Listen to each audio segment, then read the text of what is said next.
The director is going to read some directory. In compliance with notification requirements of Ohio's open meeting law and section 101.021 of the codified ordinances of Cleveland, Ohio, 1976, notice of this meeting has been publicly posted. All boards and commissions under the purview of the City Planning Department conducts its meetings according to Robert's Rules of Order. Actions during the meeting will be taken by voice vote. Recusals from any vote due to a conflict of interest should be stated for the record prior to the taking of the vote. In order to ensure that everyone participating in the meeting has the opportunity to be heard, we ask that you use the raise hand feature before asking a question or making a comment. The raise hand feature can be found in the participants panel on the desktop and mobile version and activated by clicking the hand icons. Please wait for the chair or facilitator to recognize you and be sure to select unmute and announce yourself before you speak. When finished speaking, please lower your hand by clicking on the raise hand icon and mute your microphone. We will also be utilizing the chat feature to communicate with participants. The chat feature can be activated by clicking the chat button located on the bottom of the WebEx screen. If you're on the phone, call-in users can unmute by using *6. All meeting activities are being recorded via the WebEx platform. These proceedings are also being live streamed via YouTube. All requests to speak in a particular matter submitted through proper channels have been considered. We've also received emails from those who provided written comment on a particular matter. Proper channels for comments are listed below. Communication with members of this body must follow proper channels for inspiration. Any comments received by the Wednesday 12 p.m. deadline are collected by City Planning staff and disseminated to commission members prior to any scheduled meeting. Proper channels for public comment include sending an email to our address or email address, calling or leaving a message at 216-664-2210, or sending a letter, dropping off comments at City Hall. Just a little bit more about the meeting rules and procedures and how each agenda item will go. The chair will call each agenda item and then each applicant will be invited to proceed through their presentation. Each presentation should be completed prior to questions and comments from the commission in order to facilitate a smooth conversation. Once the presentation is concluded, the chair will ask the planning staff to summarize design review committee recommendations and any public comments. The deadline for public comments is due on the Wednesday prior. In the slide before, any comments received by the deadline are put in the Dropbox link. Staff will also identify members of the public present and witness. Public comment is allowed at the discretion of the chair, and any individual providing public comment is permitted 2 minutes to speak to the agenda item in which they have interest. The chair will request a recommendation from staff and applicable. The commission will then begin deliberations of project review. Any commission member except the chair may make a motion at any point on the agenda item. No commission member persisted, and we will turn it back over to the chair. Okay. Welcome. First, we'll call the roll. Michael. Anthony. Present. Hoover. Present. Curry. Present. McCray Scott. Present. McKnight. Present. Sergeant. Present. Slide. Present. We have a full house. Full house. I like it. It's like not a full house, but we have a family pot, big of poker, and everybody plays poker. I can tell it does. You have an idea. So first order of business is approval of the minutes from the previous meeting. It was the July 26th special meeting. And we have those in advance, and there's a copy here if anyone needs them, but I just need a motion to approve them. I move for us to approve the minutes from the July 26th meeting. Second. Motion and a second. Call the roll. Anthony. Yes. Luker. Yes. Curry. Yes. McCray Scott. Abstain. McKnight. Yes. Sergeant. Yes. Slide. Yes. Motion carried. First item is a lot split and consolidation, permanent parcel number 016244098. This is at 3519 West 46th Street and 4520 Bush Avenue. And we also have a copy here. Is this yours too? We have a printout as well. So you can stand up, sit down, stand there. There are people on Zoom too, but Welcome. Good morning, everybody. Good morning. I'm considered representing Rosalind for 3592 West 56th Street and 35 Chapel. It was purchased back in May 2024, and the purpose of the split is that there's two properties on one parcel, 4-unit and a single family, with enough space in between to add a driveway for a single family, in the future, so we need to each property has some water and gas and on electric. So the purpose is to split the properties, sell the single family, keep the 4-unit. This is purpose.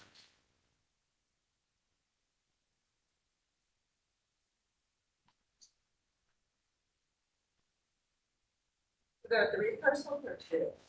It's currently one parcel. Oh, I see. There's just one split.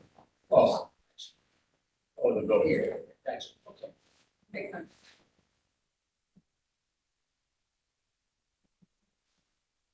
Madam Chair, it was relatively straightforward. I move to approve my split of permanent parcel number 0162409. Motion and a second, call the roll. Anthony, Yes. Fluker, Yes. Curry, Yes. McCray Scott, Yes. McKnight, Yes. Sergeant, Yes. Slight. Yes. Motion carried. Thank you. Good luck. That was easy. Always nice to go first. I like to say, you want to be first here. Do we stick around with the paperwork or? No, I think So director you wanna, down forward. Next item is a Near West design review. This is a 3-story apartment building. It's seeking schematic design approval at 2032 West 25th Street. Wes, how are you online? Do you swear to tell the truth, the whole truth, and nothing but the truth, and you'll answer to the penalty of perjury? I do, yes. Anybody else with you, or just are you presenting? I think it might be just me, but James Asimis, the developer, may join us as well. Actually, I see him on there. Okay. James, if you're gonna speak, can I have you say aye too? Maybe not. He's on there, but he's on mute. And there are 3, since it's schematic, we see a few comments or conditions from local, so maybe address those as you present. Sure. Well, thank you. Again, we're looking at 2032 West 26th Street, which is just one parcel south of Lorraine Avenue in Ohio City. The parcel itself right now is currently vacant, and we're in between 2 existing surface parking lots. And then at the northwest corner of the site, we're abutting a parcel that the developer also owns, and we're going through the landmarks process for design review approval for the rehab of the existing structure, and then an addition to that structure as well. So those 2 kind of play off of each other in terms of their method of construction. Next. Here we have an image of, we're looking towards the southwest. The grass kind of in the middle left is our site. We're looking at the entry to one of the parking lots adjacent to us. Next. Here we're looking south from the corner of West 26th and Lorraine. So you can see further down the street, we have some context of single-family homes, roughly 2.5 stories with pitched roofs. But that's actually the next block to the south. Keene Court actually kind of hits 26th to create another block, which is what we're a part of. Here we're looking to the west on Lorraine Avenue. The structure here is what we're proposing to rehab as part of another effort. And then you have the parking lot at Lorraine and 26th in the foreground. Next. Here's a better shot of our site. You can see that it's essentially vacant all the way to the back. We butt up against a single family house, and then you can kind of see in the middle there a warehouse structure as part of the Hansa House Brewery. Next. Here's another shot down 26th. You could see Keene Court hitting West 26th here. Next. And then here we are further down south on 26th, looking north. Our site would be at left. Next. Here is essentially looking east from our site. You can see Intro in the background and the United Bank building to the left. Next. Obviously, the West Side Market further east along Lorraine. Next. So here we have the existing site plan. Again, it's vacant in between two surface parking lots. Next. So the proposed site is a 3-story apartment structure. Since it is such a narrow lot, we're going to be going from property line to property line, north and south, and then essentially a 0 lot line along West 26th Street as well. To get some vegetation and relief and lighting and ventilation into the building, we're putting a courtyard in the middle that faces south. And so as we get into the plans here, you'll see that that gets light, ventilation, and views from the units there. Next. So here we have the West 26th elevation rendering. We do have units on all 3 floors. So on the first floor, we have a kind of a large planter that gives some privacy to those first floor units. And then we have the 2 demising walls on the north and south. You could see here that extend past the coping of the front of the structure.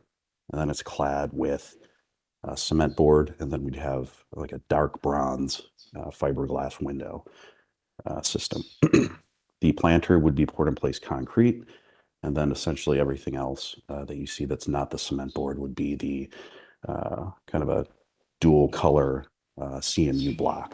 We're still finalizing selections of that block, but as you'll see in some of the other renderings, it becomes a pretty prominent feature of the building. Next. So here we're heading a little bit south on 26th. You can start to see the building's courtyard towards the center. And then you see the concrete masonry units creating kind of a striped pattern. At the courtyard, it does kind of switch the pattern a bit, which we'll see in later slides. But again, this site, I believe it's 32 feet wide. I couldn't really see it on the screen here. I don't remember, but we are going property line to property line. And with that, we aren't allowed to do windows on those side facades. And the expectation is that eventually there would be development on either side of the structure. So in some ways, it's kind of a temporary situation, we believe. Next. Here's a shot looking more towards the southwest. So that's the north facade. Same configuration of brick striping. Towards the middle, it does kind of switch the rhythm of the horizontal bands. Next. And here further down south on 26th, again, getting more of a view into that central courtyard, which allows, again, light, ventilation, views into those center units. Next. Then here's a view from Keene Court looking directly north. We do recognize it's kind of a stark facade, but again, we think the striping of the masonry goes a long way in kind of making that presentable. And then, of course, on this side, we have the courtyard. We've thought about putting the courtyard on the northern face to further animate that facade, but we figured having the south-facing light coming into the structure, and then also this facade facing kind of the more residential part of the neighborhood was more appropriate. Next. So floor plan wise, we have 26th all the way to the right. So you can see that we have the living spaces facing out onto 26th. The entry to the vestibule and stairway that leads to the rest of the units is at the top right. And so there's one unit towards the front on this floor. You then have the courtyard with one singular tree there, patios for the first floor units, and then there's 2 units towards the back, and the setback, I believe, is 7 feet from that rear property line. Next. Here on the second floor, we have 4 units here. Again, these center units, in order to get light into the units, we had to obviously create this courtyard, and we think that could be kind of an interesting space visually for residents. Next. And then the third floor is essentially the same as the second. Next. Exterior elevations. We're just under 35 feet here, so we're not looking for any sort of height variances through the Board of Zoning Appeals. Since we are close or less than 10 feet from the rear property line, we're kind of maxing out the amount of glazing we can have there per the zoning or the building code. Next. This is the north facade. Next. Here's the south facade. Next. And then the material palette, which we kind of went into in the renderings. Next. Here we have the landscaping plan and hardscape. Not much to speak of here other than the elevated planter in the front and then selecting a tree for that center courtyard. Next. So I think that's it. So any questions, comments? I'd be happy to respond. Thank you. Thank you. Commission members? Madam Chair, we have a couple of questions to present. What about parking? Is there parking availability? No, since we're located within the transit-oriented development zone, there's no required parking here. My second question is, are these walk-ups or is there an elevator? They would be walk-ups, so no elevator. And we think this is will be a very marketable product here. You know, they're smaller units, which means the rents can be lower than some of the higher price points that you have in the area. So it's kind of a Spartan but nice apartment structure, we think, and could really serve the market well.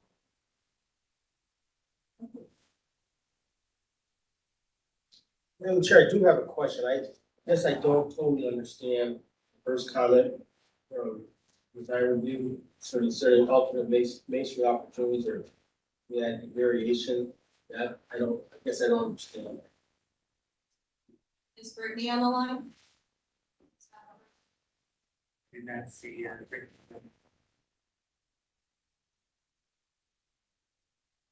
I would just take it at face value. They might want. Or just. I'm not processing, so I guess I'll leave it alone. I personally think the masonry. I do too. Yeah, that's where I'm going. It kind of has a Marcel Breuer. Yes, exactly, So exactly. it's like a baby Marcel Breuer. Exactly. I do have a question though about, what is the material you described of the first floor, the white, kind of, or the planter, if you will? What is that material? That would be poured in place concrete capped with sandstone. Capped with sandstone. So that those will be sort of like small sandstone Mhm.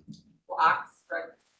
Well, the sandstone would be on the top of the concrete, the poured Like that. concrete wall, and then the base would be poured in place. And am I reading this correctly, that your intention is to have the window mullions be wood? No, they would be a dark bronze fiberglass. Bummer. I No, wish.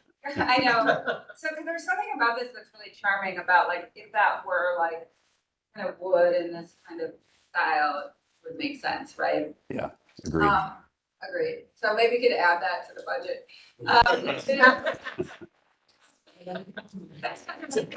Because then where I was gonna go is that the only part of this that I think like for me is, I just question whether that poured in place, you know, ought to be something warmer. I mean, there's something really charming, like I thought if it was all wood that it could be like that too, could have that warm kind of feel, but Mhm. it's up to you. I really like the building a lot. It's charming. I just, that's the only thing that to me, you know, how it feels at the pedestrian level right there.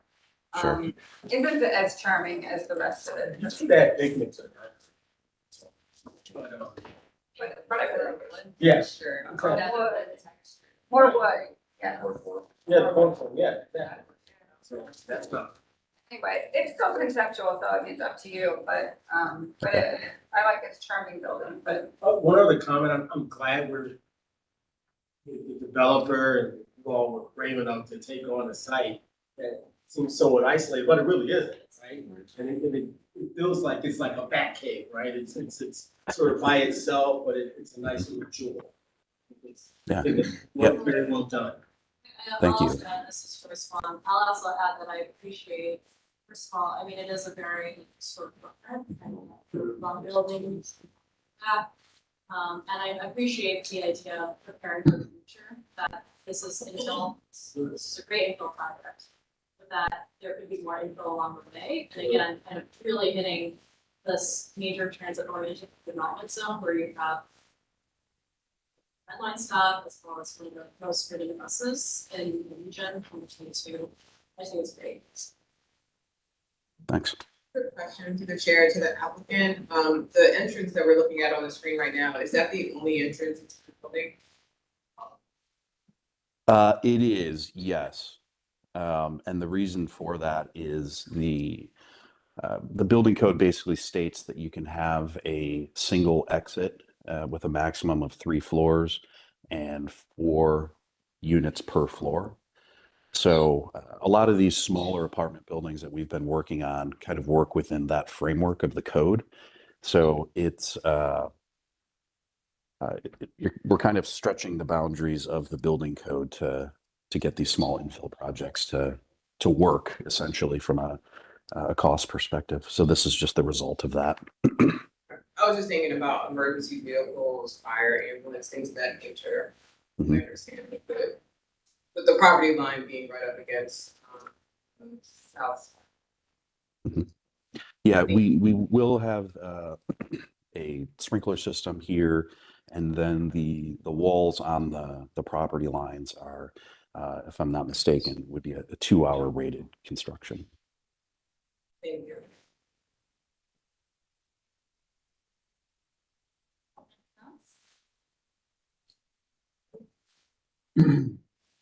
Madam Chair, then I'll move to approve Airways Design docket number 012, with the caveat that the applicant look at adding additional lighting and landscape.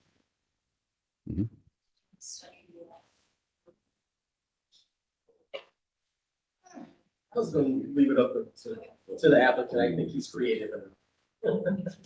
I'll second. Give a motion and a second. Any other comment? Call the roll. Anthony, Yes. Fluker, Yes. Curry, Yes. Ray Scott, Yes. McKnight, Yes. Sargent. Yes. White. Yes. Motion carries. There's too many people there. Thank you. All right, the next item, the 2 items go together. So this is Euclid Corridor. Did we change the name? Euclid Corridor Buckeye Design Review. I like it. Is that legit? Yeah. May I add some levity? May I add some levity before you begin, Madam Chair? Yeah, Can't help I it. haven't read it yet. No, I talking about the two gentlemen in the suits. You guys look like attorneys. You're definitely not engineers because your belts and shoes match. I'm talking about, I don't know, I stereotyped So two things, one, we're looking at the Case Western Reserve Humanities Building massing, which is at 11333 Bellflower. We're gonna have to take these as separate motions. That is here for conceptual approval. And then the second one is a proposed demolition of a 1.5-story structure at 1133 Bellflower.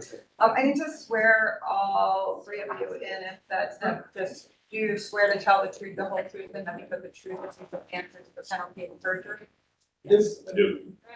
Madam Chair, can I just procedurally explain some background to, so this did go to design review as one agenda item, including both the demo and the conceptual, and we have then split out this into two different agenda items. One is there's massing study, which is the first item you'll see, and that have its own pathway, because it's going to be eventual review for this construction, and then the demo. So we're creating two agenda items. Just wanted to make that clear. You can kind of present the whole thing, meaning, they go together, so, I sure can. we'll discuss it all at once. Yeah, and, thank you for having me. I'm really glad to be here. So, Michael Bird, I'm the University Architect at Case, so I've been there about 7 months, so this is my first time in front of this board. Sat in on ISCD and watched our consultants work on it, I think in the first month of my time here, so yeah, so I'm really glad to be here and looking forward to working with you all. These two tie together, because the first one, as you will see, essentially to for us to complete the proposed building, which is the first agenda item, which is moving existing building there. So, we're here, we want to talk about our long-term vision for this site. We very recently purchased this parcel, 2022, with the vision for a longer-term, use of that. We are currently in the midst of a 10-year campus master plan. We are very early in that process. We are planning some community outreach in the fall here. In the next couple of months, we'll start to really try and involve both the city and also various community groups in the area. This is a prominent site for us in long term, but it's not the bigger parking lot. And we're currently looking at 100 to 150,000 for a facility based on need. We want to align that with the NESC and the neighborhood of the site. So the humanities program is a high priority for us. We have increasing enrollment in these programs. We're increasing our undergraduate enrollment. This is still very, very early, so I just want to reiterate that. We're hoping this can be a very collaborative process. We are committed to the project. We have invested over $100,000 already with the programming study and also some mission massive studies. So this is just to reiterate our commitment to the positive development of this site. When we looked at the site, these are the design drivers that we've shared internally and with our design teams. Respecting the existing context, scale, and massing, also positively contributing to the campus community in that immediate area. Include some of the campus connectivity on there. So this site backs up to our Nash walkway, closer to the campus. So that is kind of a fantastic addition as a relative newcomer campus. Remember being on there, it's just an alley. Pulling that north part of campus back to the rest of campus is a great addition. And then there's currently some surface parking on the adjacent parcels, which are separate from the next piece about the demolition. And that if we do need to replace those going forward, that we would see those going underground. For context, the current humanities building is located in program is located in 10 buildings around campus. These are the 6 largest congregations of student and instruction activity. You can see them spread throughout there. Euclid was shown in the red line there for context. And our site is in the red star.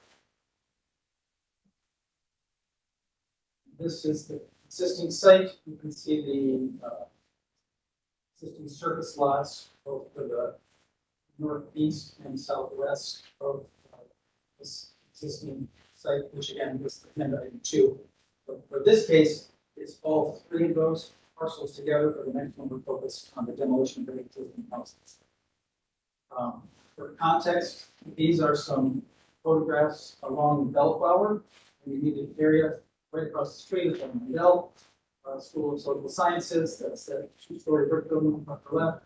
To the right is our admissions building, which is old residence. Obviously, there's some existing lower left, some existing larger houses which you're using for some student programming, some smaller programs, the writing center.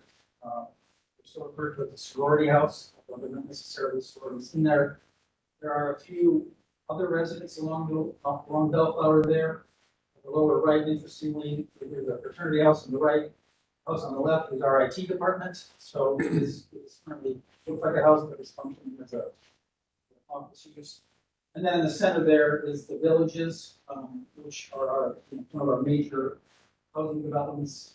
End of Bellflower, so just for scale, so which are some 4-story apartments like these. Additionally, academic buildings, of a larger scale that are in the immediate area. Iowa Hall on the left, it's a couple doors down. The other Mandel building for social sciences on the lower left there, facing at the corner of Ford Bellflower. And then obviously Peter B. Lewis, the upper right, which is right across Ford. So we have Smith Group under contract as our master plan consultants, and we were looking at this specifically. And so working with them, we developed these conceptual site plans of how we see the building getting into this neighborhood, the campus. A couple of important things there are that perceived edges that you see, those blocks on the left that run along the Nash walkway to the back.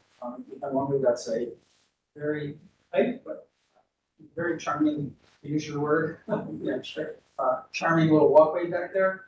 And then along Bellflower, the existing houses were set back approximately 35 feet off the sidewalk. The Mandel building, when it was built, was set there. So we think that from a neighborhood perspective, I respect that setback. Makes sense. This is showing underground parking, about 2 stories conceptually, so that we don't have any major visibility from the street. We would have a ramp intake on the lower right there, down to the deck. We have a modest amount of surface parking to the west shown there, for handicap parking, in and out, our maintenance folks, and then obviously credits. Then the main entry right up to Bellflower. In addition, we envision another main entry off of the Nash walkway for our students, so it kind of becomes a through the campus on there. And, so our initial proposal, I'll show you some additional context, scale on the slides. We're currently showing 115,000 gross square feet. That number is so very early, so it is able to go up and down because we program the budget, our response to the neighborhood, et cetera. We're showing a 69-foot tall building, space underground. So it is 3 floors of occupied space, and then a small mechanical penthouse on that. We are proposing a larger floor on the first floor, so that we have lobby and public spaces that are scaled with the building and to make it more welcoming. We're looking at these into the building, ideas of like art and other activities on display, community as well as our students, and then a little smaller 15-foot floor, upper floors. And as I said, a couple of 10 or so shirts. For context around here, so I've got along the bottom there, elevations of existing buildings in this neighborhood, and then the line and a dash to them to give you a sense of the scale around there, what we were using for reference.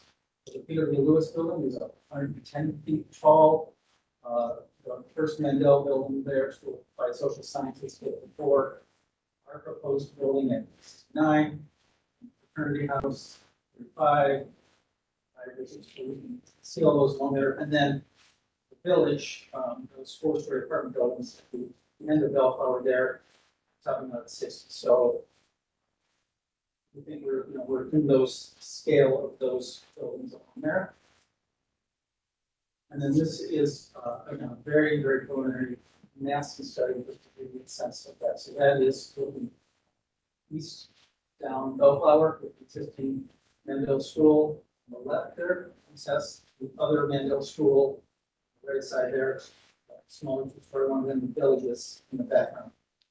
What we are looking at is essentially a two-story building at the front of the building, so that would be that 18 foot plus 15, so that's in that 30 to 35 foot range. Existing housing, and then stepping the mass back away from the street, so the perceived volume is smaller, which I think can be a successful strategy if you're familiar with our South Residential Village project over in Little Italy. Six-story building, but on the upper floor, they step back and you're on the sidewalk, it doesn't feel as tall as the building actually is. Here is another view of the west down there. The Frank Gehry building, the Peter Lewis building is not modeled in all its elaborateness, but that is the large one shaded in behind the tree there. And then this is along the Nash walkway, again, looking east. I think that might be one of these, I don't think necessarily, I apologize. Because that's the Mandel School, so right there. Yeah. Okay, well, there. And then this one is looking to the west, back towards Sandell, that's level across, right there. We have the other small building, the old Martin Spider next to that. So there's a variation scale along the Nash Walkway. It's really kind of a unique neighborhood in the city. So that is a very, very quick run through on this. As I said, we're very early in the process. So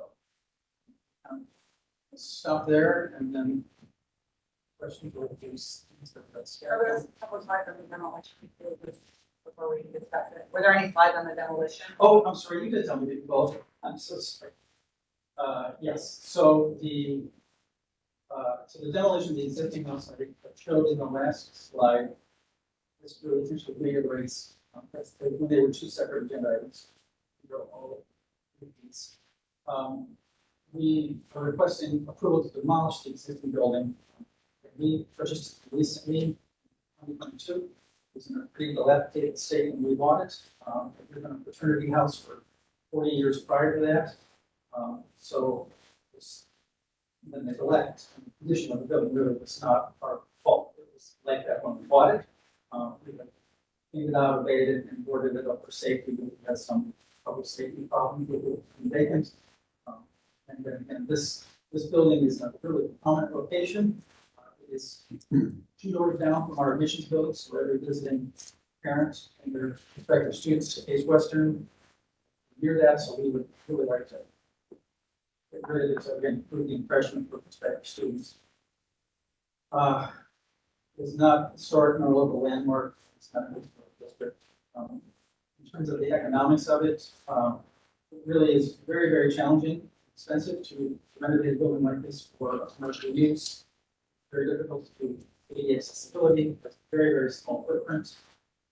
Adding all that infrastructure really is.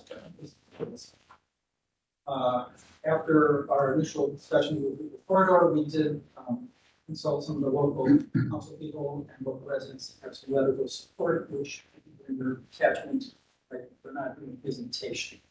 Just later on in your stuff. Oh, they are, okay. So, that's the context. And again, just to reiterate, we have surface parking lot to the southwest, to the northeast, and then there's house in the middle. Currently looks this. In terms of so again, we had to board up the windows, some vandalism, getting into some supposed to be. We have doubled down on our security on it. I personally walked through the inside. Some of the floor joists have brought it to the point that there are some little holes in the floor that need to got an ankle through. So you're seeing it stripped because we went through and have special splash and then we go getting back. So that is that.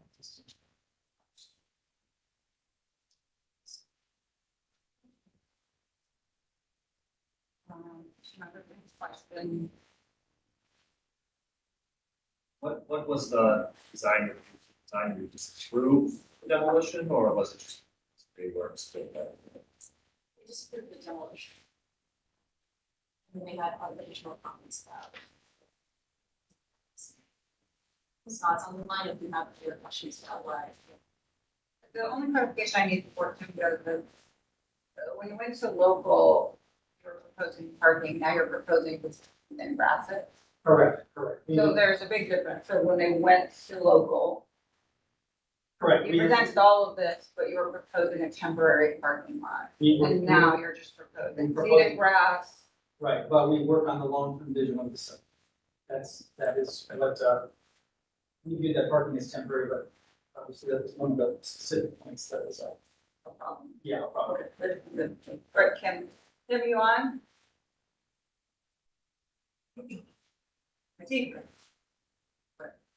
I am here. Any comments or notes from the local design review?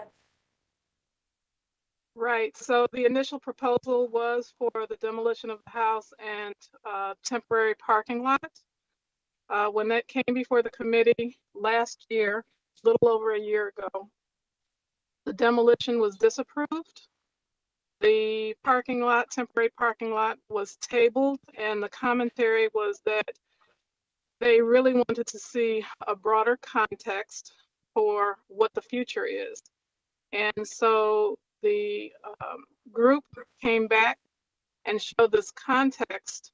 A couple of the comments related to the massing study was that I think the size of the building along the Nash Walkway would be a little massive, I guess. That was the overarching comment that I recall from the committee members. But again, I think another point that was made regarding the demolition was that in the past, in particular regarding the Ford Road garage being demolished, it was stated Case had acknowledged that there would not be an issue or a need for, with those parking spaces gone, that would not create a conflict. And so when the group initially presented this temporary parking and was articulating that there was a need for parking, I think it was the admissions building, if I'm not mistaken, that that was the need. And so the point was, it was kind of a contradictory statement in relation to the Ford garage. And overall, they were just not in support of the demolition of the house. So that was how they left it. So I guess my one follow-up question, Kim, will be kind of on that last point. The disapproval of the demolition of the house because of a dislike of the temporary use, I think is understandable in one thing versus opposing the demolition of the house, which effectively renders the rest of the plan moot. So I get, can you just, do you suspect that there's a feeling from design review that would be a de facto opposition to the conceptual proposal we just saw for the new humanities building?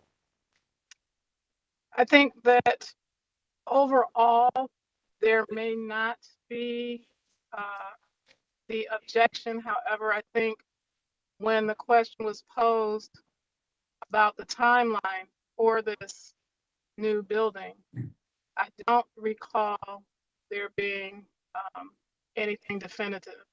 And so if it was a matter of, they want to get the building down, they want this temporary parking, but we really don't know when this future humanities consolidation is gonna happen.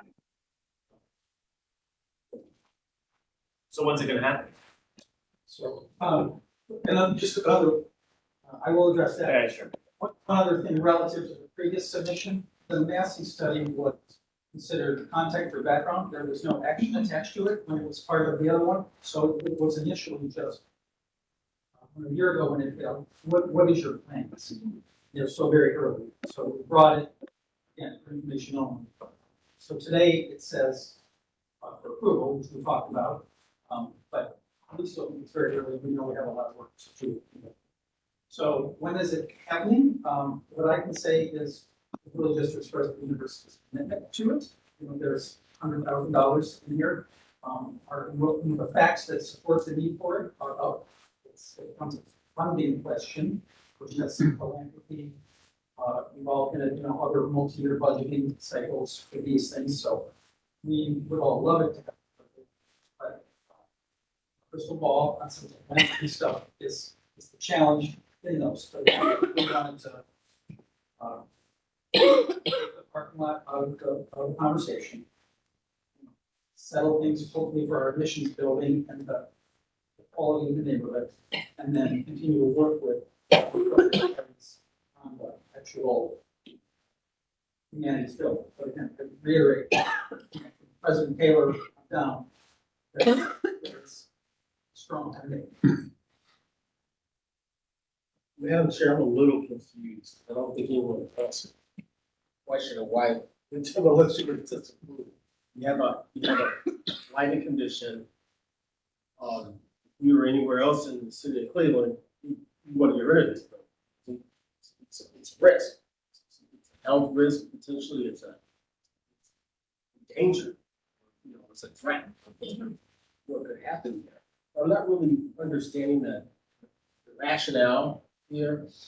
They're not asking for the parking lot back. They're asking to rid their university of a scar.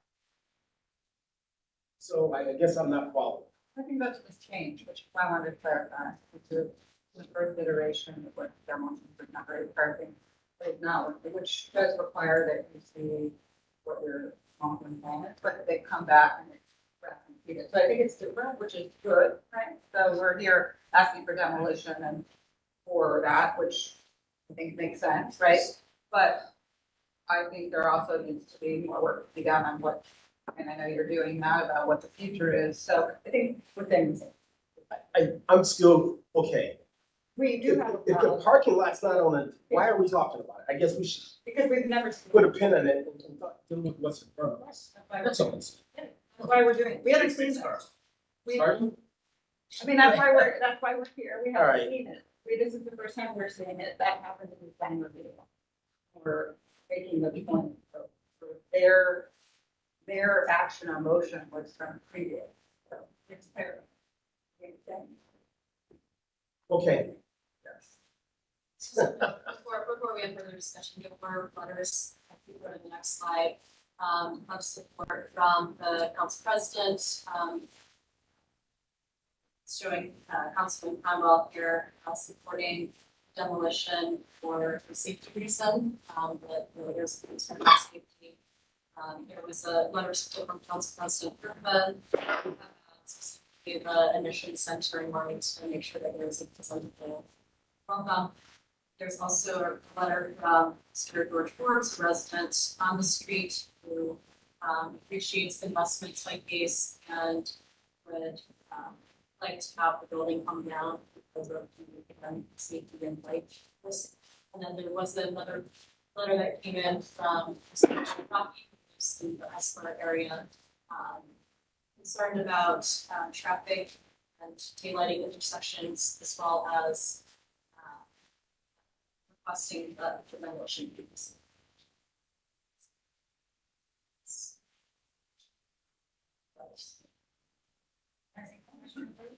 Question. This is the only building that would need to be demolished for the new building. Correct. That is correct. That is our plan. Yes, and some of those concerns, Mr. further, in terms of going forward. We feel we're a little bit ahead of ourselves, but we're asking to do that. We know we have a lot of work to do in terms of traffic studies, tree preservation committee, all of the things to make it a success. We're coming to you really focused on the demolition to get that down and then kind of start fresh from there. That really is our intent.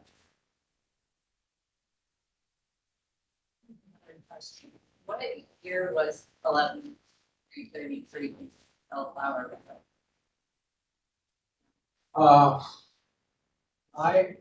I'm assuming around the 20s, but I don't have it at the top of my head, and I don't have the purchase agreement here. It was, I think, obviously a private residence for many years. So the fraternity, as I'm told, is approximately 40 years. It was a fraternity, private fraternity, not, it wasn't university-owned housing. The fraternity was in, because we have some of those. They're maintained at one standard. Privately held fraternities get maintained at another standard. So when we purchased it, really was in that condition.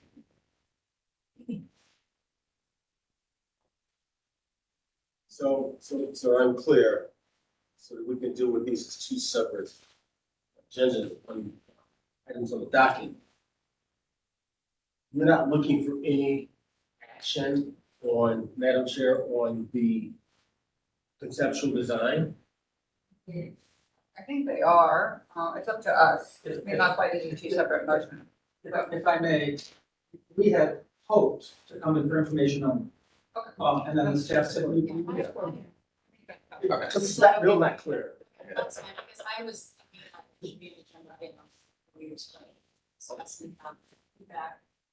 we would love to pause and then have more conversation, develop it further to a satisfactory. Do you mind if we just go through the first one? Do you mind if we just go That through is, the that first is one? probably good something we'll face. Probably wise, because I think you have a lot more work to do, so, if you don't mind.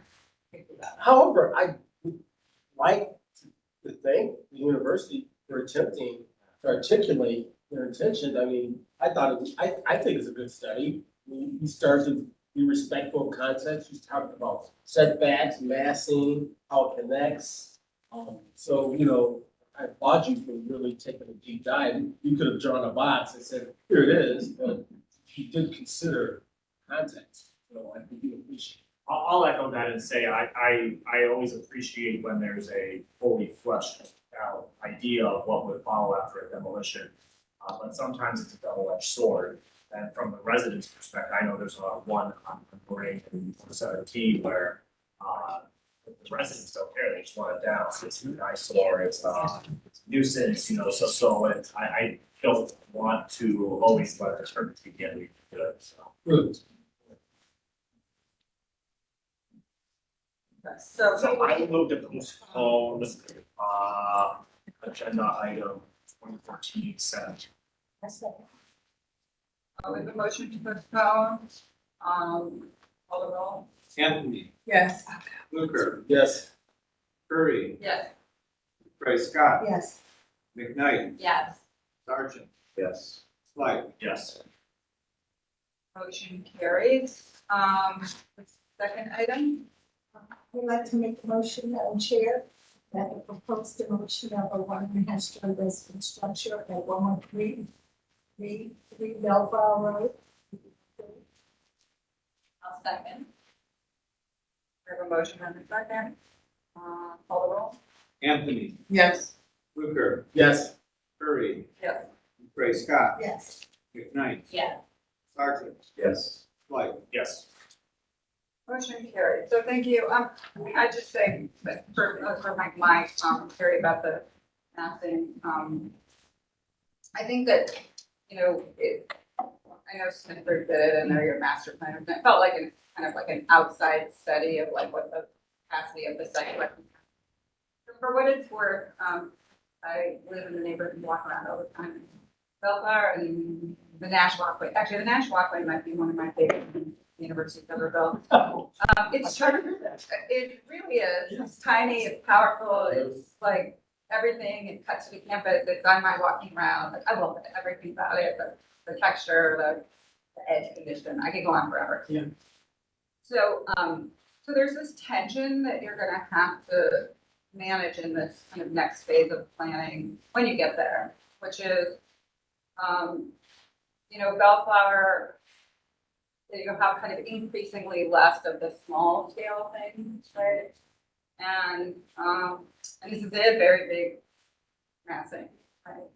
But I think there's a way to get there. And I think for me, it's about who you hire. I really mean it. Yeah. You need to hire a firm or an architecture firm or someone who's gonna kind of come in and grapple with how do we create something that meets the mission of consolidation of program, which is important, but still do it in a way that you're not mitigating what it might do to Albatross or the subways that I love. But They have a bar. you know what I mean? But I have it's some sad news for you regarding that. but actually, it's actually a driver for enhancing it. So you're not mitigating what's on the other side, but you're actually going to drive this thing from second. Albatross is probably the most magical thing, but still exists there. Right. And so I want to enhance it. And I think there's a way to get there, but I think it's the firm that you hire and sometimes kind of institutional architecture firms, I'm getting myself in trouble online. Like this one needs something that is really complex and I think it can be done and it could probably just, you know, so that's just my sense. Madam Chair, I'd like to add to that. This building has 2 front doors. It's got 2 sides. Yeah. At the very minimum, and you have to respect the Nash walkway. So I know there's service, I know there's things you have to do, but you know, you gotta create that transparency because this is gonna be a massive structure in context, right? So I think, you know, to add to Madam Chair, you really have to delicately navigate that effort. It's possible to do, but it's gonna require a really great design, like not a mediocre one. I would agree, it takes a deft hand. Yeah. And I would agree that, true front doors, and we're talking about as a cut through building, we have started institutionally talking about opening ourselves up to the city more, where there's some legacy designs many years ago were kind of closed off the rest of the city. And we're trying to write some of those things and set a new approach to campus. So, excellent feedback. I mean, I would love to, we can talk more, and certainly appreciate it. At the very least, this I think will be some of the commentary in our public outreach in the fall. And we'll have an opportunity to share.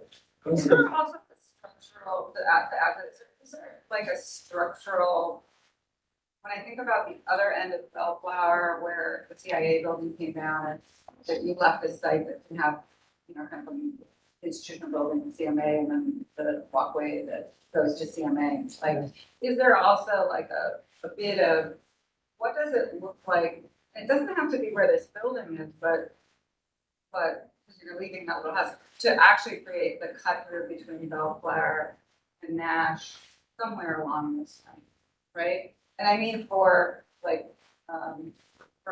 ceremonial public way connecting, does that make sense? So like if I'm walking down Bellflower and I want to get to Nash, Yes. do I have to go all the way around till it ends? Or do I sift through illegally?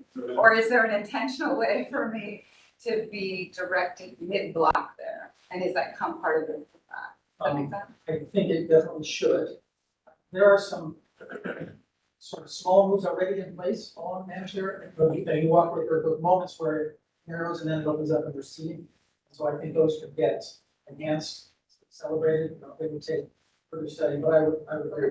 But when we are blocked, you know, in the middle of the night, you might still want a very pronounced cut through there. So again, I think we want to look at that entire block. We're looking at the entire campus, but this area is really a lot of focus. Although I get the parking thing, but I'm sure I need to make a comment. What makes campuses wonderful is that you walk, right? You know, talking, you know, just when you go visit your family or your kids, is, you know, oftentimes you're walking a lot of miles. You're putting 10,000 steps in every, you know, a half a day. That's the wonderful thing. And, you know, so there's a lot of institutions with a lot of parking garages around here. I'm not saying you shouldn't build your parking garage. What I am saying is, let's not get caught up in parking to solve the problem first. Although it's a chance too, so not have it, because if there isn't some parking for lava trucks, it will fail, right? So like, we know that, and people come there because it's convenient, right? Like, I walk there, but most people don't. And so we like to hop in there. I think we can solve all these problems. I just think it's gonna take, as I said, you need to hire the best. The best. Advice. Whoever that is. Okay. All right, sorry, that wasn't. Thank you so much. All right.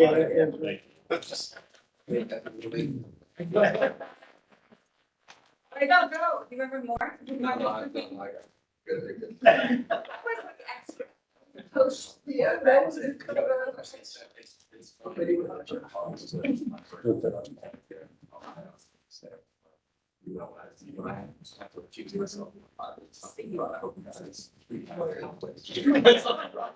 Don't let me off, don't let me off. All right, so this is a short agenda. We have just a couple more things we're gonna add. So first is, Public Art, Western Avenue mural, visit at 10516 Western Avenue. Wow, do you swear to tell the whole truth and nothing but the truth as you shall answer to the penalty of perjury? We saying that we weren't, or we were. I hope you will. You do, you don't want us to be over that. Yeah. Would we ever do that? No, it's not me. No, why are you there?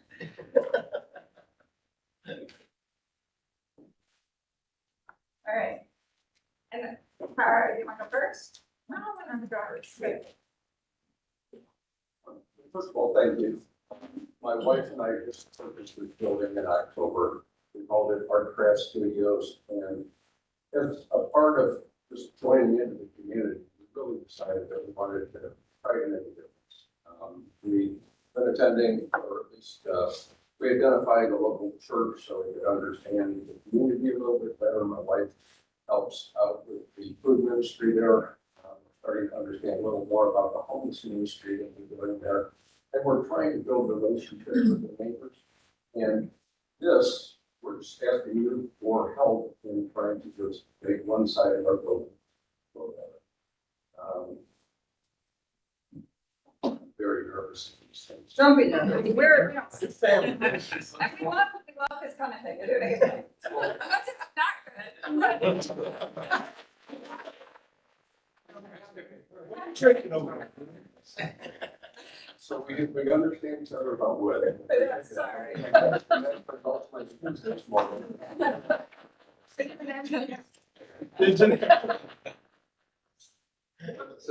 Well, I was actually raised by an artist and an engineer, but that's. So overview, that's the only part I'll read. The proposed project aims to transform the western exterior facade of 10516 Western Avenue into a vibrant canvas that might elevate the Cleveland neighborhood community spirit through a large-scale mural. This initiative not only seeks to beautify the industrial landscape, but also foster a sense of beauty and pride among residents and neighbors alike.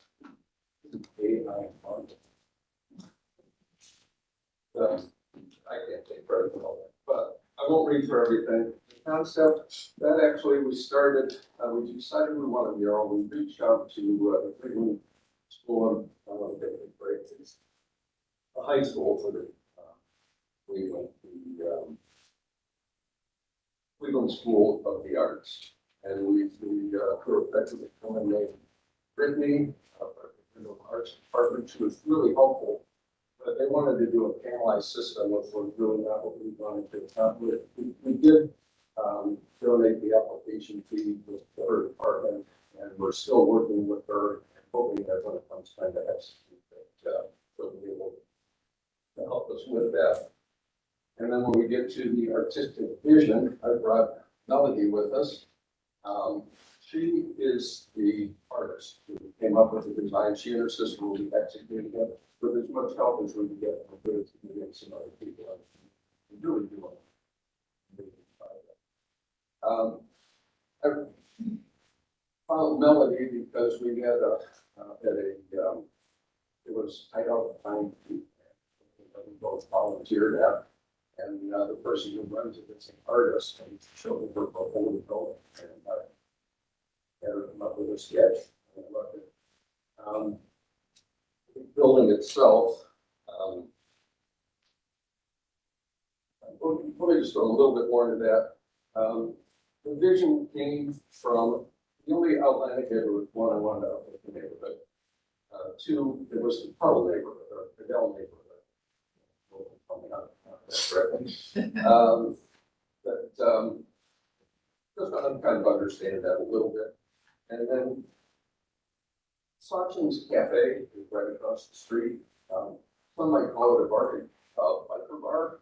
It's a lot of retired guys from the suburbs who used to work or live in the neighborhood, and they still like them on their enjoying. What I said, they might like the Harley Davidson out there. And then in some small way, we might glorify that. This gives you the side that they asked for the sides, so that's kind of a sketch of the side of the building. Next slide. Okay, the one on the left is the wall that we want to put the mural on. The one on the right is driving down Western Avenue East, and that's really the only angle that you can see it from. If we go to the next one. Now, again, that's the side that we want to put the mural on. The other slide is if you stood with your back to the mural, that's what you're looking at. You're looking on Western, which is where people will see it. We've got a vacant lot across the street, a couple of trailers parked there now and again. Looking at that picture on the right, there's a warehouse distribution center. On the left, it's Gary. So that's the view. The little house on the left is Sue. We call it Adrian. I'm not sure why, but it's a nice retired woman. On the other side, it's a couple of guys that live there and like to wear that cars. And then, yeah, and that's the mural. If you go to the last slide and then back to this one, but that's what we started with. And then back to that last one, and that's what Melody came up with for us to put on the side of the building. The execution, we weren't sure what I mentioned, said cultural use. The impact, again, it's parts for art's sake. Just want to make it a little bit nicer. Timeline and logistics, we're looking at 4 weeks, but near one of us is going to speak on stuff. I'm not sure. And then the conclusion, the artistic mural installation of Art Studios building represents a collaborative effort to enhance the urban aesthetic, celebrate cultural diversity, promote community pride. Through this transformative project, vision a lasting legacy that enriches the fabric of the Dell neighborhood and inspires future.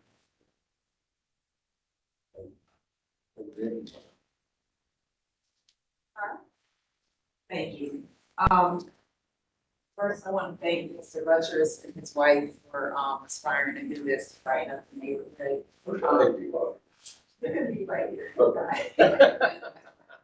I think the color palette is beautiful. I think it's much needed integration in space.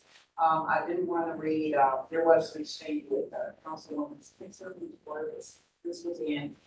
She said, I think the overall aesthetic of the piece is beautiful and that it would be significant improvement for the neighborhood. That said, I do have to express my reservation about the mural that depicts a motorized bike, but she also said, my feelings aren't that strong. So that's the full context of her comments. I think as long as it looks more like a motorcycle, not a dirt bike. I shouldn't be opening it with them, so I'm going to. There's one.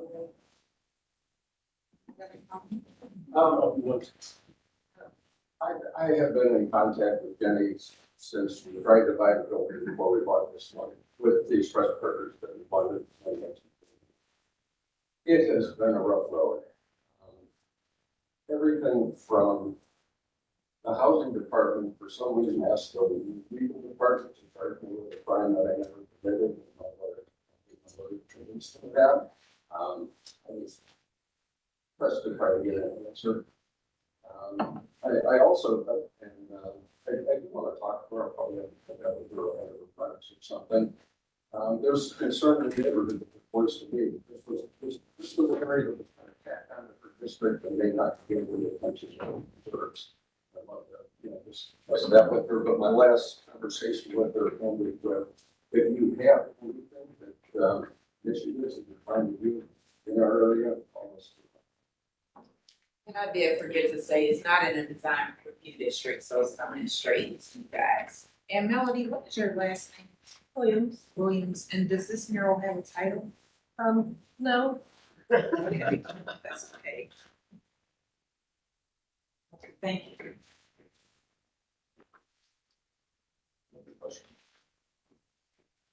Actually, I love it. Great job. Yes. You covered an entire wall of the building. I understand parameters, like, it's gonna be great. And it's raised on the west side. So kudos. I live very close to the neighborhood of. Means I have, there are plenty of walls that. I'll move to,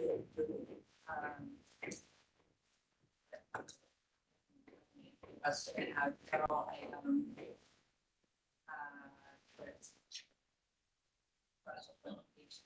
Art as. Second. Motion on the first. Anthony, Yes. Luker, Yes. Curry. Yeah. Gray Scott, Yes. McKnight, Yes. Sargent, Yes. Fleck. I'm gonna abstain because I missed the entire conversation, but I think it's that's. Motion carried. Thank you, and thank Let's do that. for the investment. Before we go to the informational session, I'm just gonna do the last, administrative approval. On page 8, there's one there, so take a quick look at it. I will move through. Second. We love filters. Okay, motion and a second, I'll call the roll. Anthony, Yes. Luker, Yes. Curry, Yeah.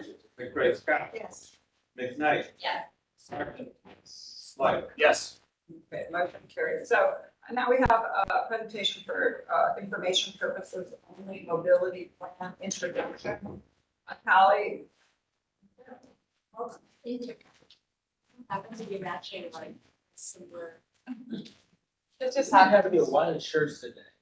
Oh, Moral Oh. for Friday. Sorry, true.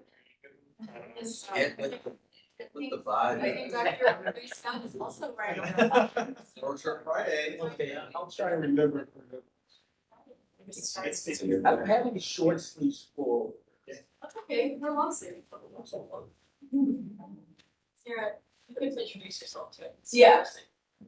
I'm just gonna flag that it looks like the font is a little messed up, so if something's not legible, I apologize. But we're just gonna rock and roll today, it's Friday. But good morning, my name is Sarah Davis. I'm our active transportation senior planner. I live within the city planning department. And I'm managing our Cleveland Moves 5-year multimodal transportation plan for the city. So really envisioning the strategy for the next 5 years of how we think about transportation in Alberta. So that said, we have a number of initiatives already underway and things that we've been working on. So a little bit of context in the transportation world.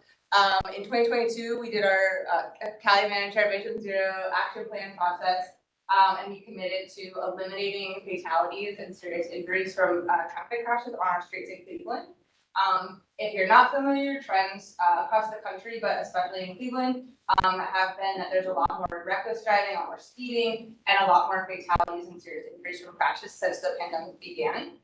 So this year we've seen a lot on our streets, so that commitment to really focusing on safety as our top priority is really important.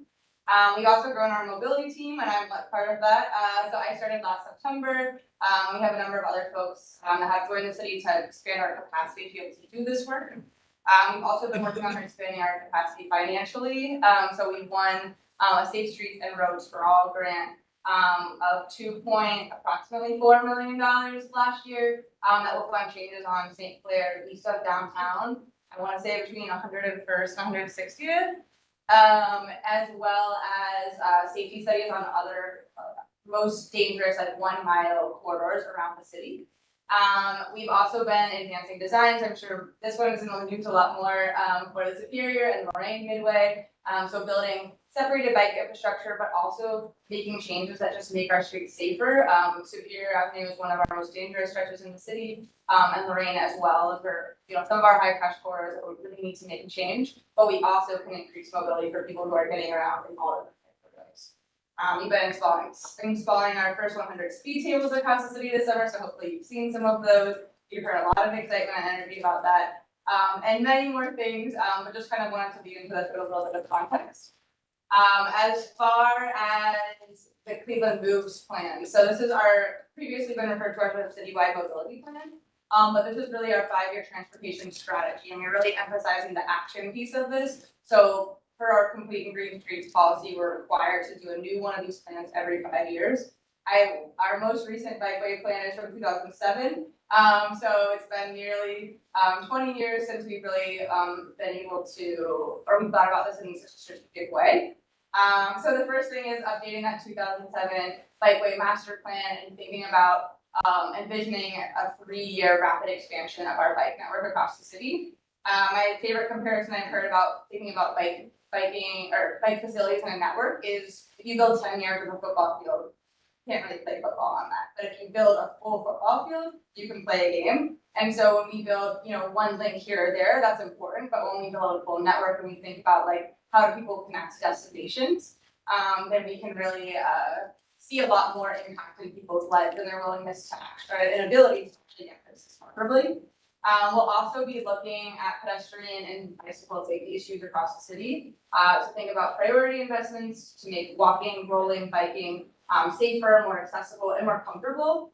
I know some of the bike lanes that we have on the street are just stripes, and some places that's appropriate. The traffic actual speeds are slow enough, the street's low enough traffic volume, and some of the streets that's not quite comfortable for anyone to be. We see cars passing in those lanes, so thinking about what comfort actually feels like, but also in our our sidewalks where are we missing links, where is it not accessible, where we might have curb ramps, things like that. Other things we can make other pieces to that also include, is there a pedestrian crossing island? So a lot of the crossings downtown are 5 or 6 lanes. It feels really scary to cross that, and there's nowhere except for the edges of the street to really feel like it can be safe from cars. We're also looking at programs and policies. So it's not just what is infrastructure on the street, but it's also, what does our bike parking policy look like? What are other policies that are, benefiting people getting around the city, making it easier and safer, or making it harder for them to do so? Is there bike parking when you arrive somewhere? Are we, building in a way that makes it possible for people to bike or walk places?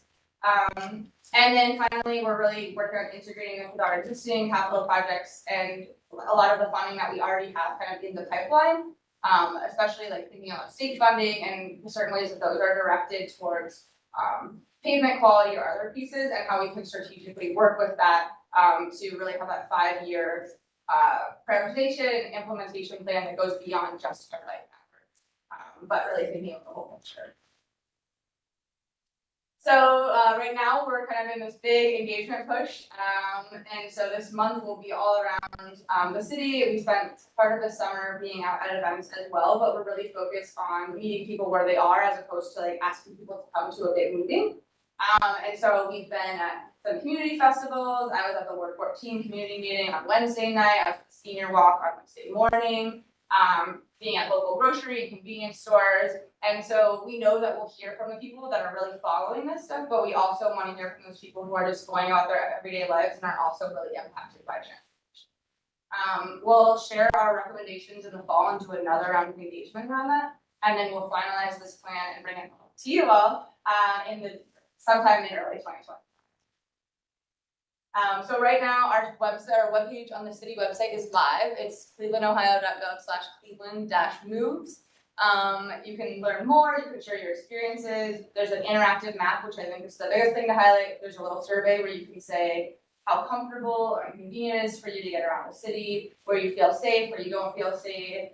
You can add barriers, you can add your favorite or your least favorite walking and biking routes, or maybe you would take transit if the route to get to your local transit stop felt a little more safe.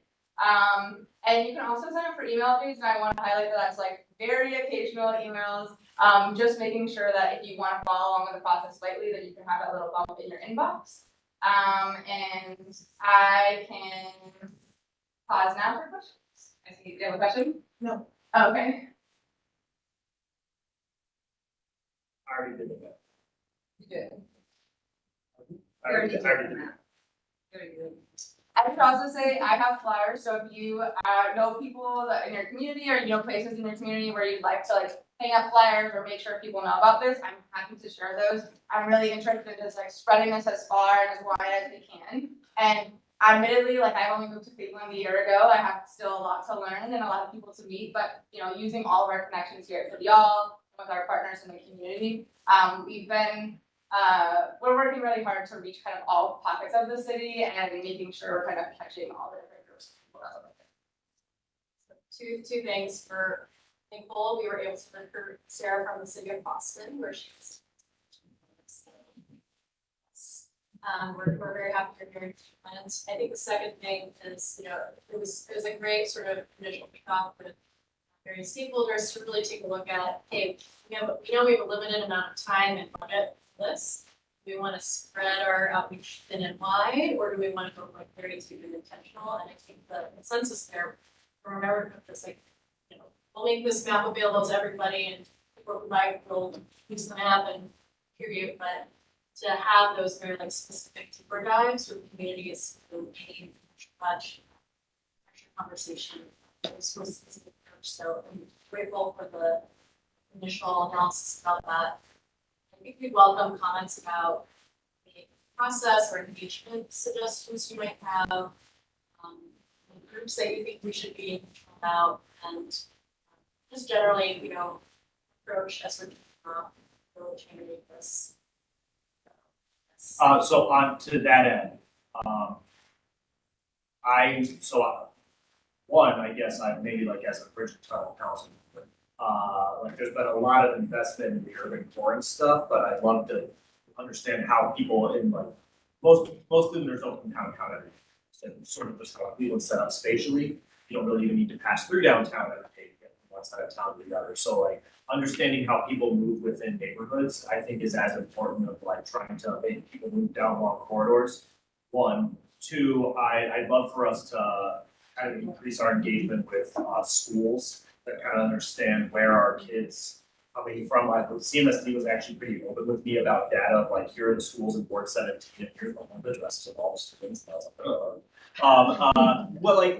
with no names or anything, but you can kind of see okay, for this school, here's where kids are coming from. And I know Bay and Rocky River do these to school pushes in May, and I'd love for us to try to be able to do some stuff like that. But the infrastructure right now is not really where I think it should be, to be encouraging hundreds of kids to jump on their bikes and go to school. So I think thinking of kind of centering kids in it might be easily done by engaging with CMSD and trying to understand kind of flows of where people live relative to where they're going to school. Great point. I would like to also add libraries. Yeah, that's great. Maybe, I think it's important. I'm sorry. Yeah, so to speak to both of those, so in addition to the map and our focus groups that we're doing and our in-person pop-up events, we're also doing a data analysis, and that will look at where are our schools, where are our libraries, where are our community centers, where are these destinations, but also Callie had worked previously at the district, and she did our last Safe Routes to School plan for the district. And so this will kind of serve as this will officially serve as our update for that. And so that enables us to be eligible for Safe Routes to School funding through the state. You have to have an updated plan within the last 5 years. So that is a piece of the puzzle, is thinking about, how students get around and, our most vulnerable road users, some of them. I have a sort of a global observation question. First of all, it's unfortunate. Nothing's been done since 2007 or connectivity, but it is what it is. Oftentimes it's because administration has changed. I think as we think about this, how do we make this a sustainable practice? How do we ensure, whether it's through policy or legislation, that we continue to update, create, policy, how we connect people. Great point, and thankfully, the Complete and Green Streets ordinance that was adopted 2 years ago requires us to do this 5-year update now, so it's quite long. Okay. And I also want to emphasize that there was no plan between them, but there was lots of, small work being done and big work being done to add links here and there where we can and stuff. Really thinking about it in a different way and feeling passionate. Okay. Okay. Well, the other thing I was gonna say, another observation, don't feel like we at the city have to do it all alone. Our stakeholders, other agencies that I believe we can convene, create more of a synergy. I was gonna say, I'm thinking over Erica's map up, but I love the wiki nature of it, right? So you're gonna crowdsource these spaces. I wonder if there's a parallel kind of fun social media strategy that really gets people sort of challenged with if people have something up on TikTok, but yes, the really interesting thing, it won't be if a few people go on there and do. So, no offense. I know what. Yeah. But what would be really amazing is that this thing, the thing that you created that's amazing, right? Kind of blew up and it goes viral and all kinds of interesting things pop up and people are like, no, I go up there and this and it starts to kind of feed on itself. Yeah. Because otherwise, it could be really powerful and they're gonna be the place where you get this kind of groundswell and kind of round up kind of way. But it's gonna require some really creative thinking about how to do that. So maybe just don't stop here. Oh, definitely not. And I really want to emphasize that this goes beyond the map and it is talking to people in person and more. But we are working with our comms team at the city to amplify this, and we're also working on kind of telling a bigger story about I started this with the context because I feel like that's an important picture of we've been building this momentum, we've been growing our team, we've been winning this funding, and so working on telling that story more widely, and so even being able to update our new website with more information so people can access that. I know that's not everything and it's not groundbreaking, but it is really important to be able to find that up to date accurate. I meant more something I'm gonna make it up, don't do that. You're gonna make it on my own TikTok? Yeah, but something like that, but it would be more like this, what if it simply took $5,000 prize, went viral on TikTok, if somebody uncovered, I don't know. Yeah. Literally something that, 3 prizes, Yeah. 3 residents that live, one on the east side, one downtown, one on the west side, something like that, that got people to, kind of get in the game on it. Because I think you're doing the amazing, this is kind of to set the stage. So, and yes, does the city hall have a TikTok? I don't think Allowed. Oh, yeah, Instagram, so I feel Instagram, Twitter. Yeah. And then I would do it kind of in the way the sewer district used to be on Twitter. Oh, yeah. Have fun with it because Yeah, I love that. I love the tourist company, you know, sort of get people Well, people like me, I don't do anything. to stay off, but like. Different. You All right. have a website. Yeah. You're fine. So, in the fall, we worked with like Cleveland and Baltimore University to do a poll, to be kind of like a representative sample of Clevelanders, asking about different perspectives around transportation, and it was like set over 70, almost 75%, I wanna say, were like, we want the city to invest more in biking, walking, taking transit, making that more comfortable and accessible for us. And so like seeing that data is really helpful, and then also like, I don't know if Callie planned this all along, but like having the speed tables going this summer, every time I talk to people like, oh, I just saw a speed table on my neighbor's street, or we just got one on my street, and it's really exciting. So I do feel like that's helping us kind of like build that like awareness and like thinking of like streets could look different, this could feel different. And I'm definitely hearing from almost everyone about speeding, and so like people are not just, the data doesn't just show us that more people are speeding, but everyone is saying the same thing, like anecdotally, they're also like, everyone is speeding and driving, so. So a couple of things, and again, I know you guys have already conducted outreach, and there's a couple of groups that are popping up. I'll try to remember the name. About 2-3 weeks ago, there was an article about students who were doing photography across the city, just to like capture a different lens of the city. And I'm just thinking of like student groups, and I'll see if I can find the article, it might have been Signal. There's so many groups within our institutions, whether it's Paige Carroll, Bolton Wallace, you know, like there are even some semester long, like Sean Carroll has like semester long where you can like deploy students to be placed at XYZ institution. And so just again, to expand the footprint, expand the capacity of the city, if that's a thing of interest. Some of the other ones, thinking of Black environmental leaders, and then there's a trillion, you know, sort of subgroups that are affiliated and connected with them, Native Connection, of course. We were talking about the speed tables. I spoke at Councilwoman House Jones council board meeting a couple weeks ago, and they was hot. Speed tables, boy, going down hot. I was like, you're talking about voting. No, they wanted them. They wanted more. Yeah, no, they wanted more. So I think it was like the week that they were starting to be deployed, if I'm not mistaken. They wanted like a trillion going down. Basically. T-shirt on. So just thinking about groups, your Yeah. sort of resident groups, and then, you know, I think also, you know, and not to put the cart before the horse, but I'm even thinking of just like elevating this in some of the industry publications like Connect City and I forget the other one, director Shelter Force. Is that another, like the CDC? Yeah, there's a few different like industry, you know, specific ones too. Because, you know, you just never know like who the user reader is that, you know, either may have a connection to Cleveland or have interest. The last, just to note, just this week, one of my interns did a great presentation to us on disabilities and for us, in our case, voting and voting access.